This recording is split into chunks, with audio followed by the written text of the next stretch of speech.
बाटो काट्नु कति गाह्रो छ।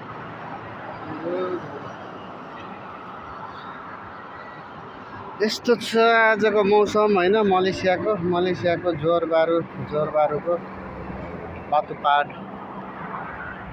छु म अहिले। हाम्रो कम्पनी नजिक हो यतातिर, यहाँ नजिकै यो देखिँदै गरेको पहेँलो यो पनि हाम्रै कम्पनीको हो।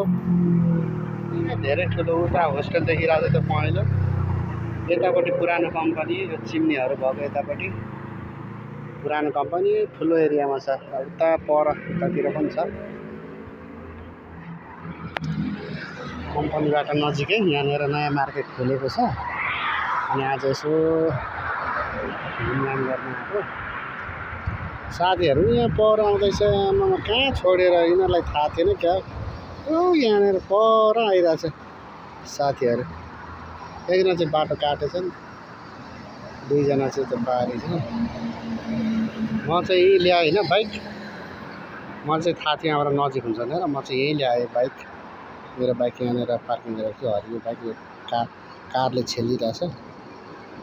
साथीहरूले चाहिँ उतै होस्टेलमै राखेर आएछ।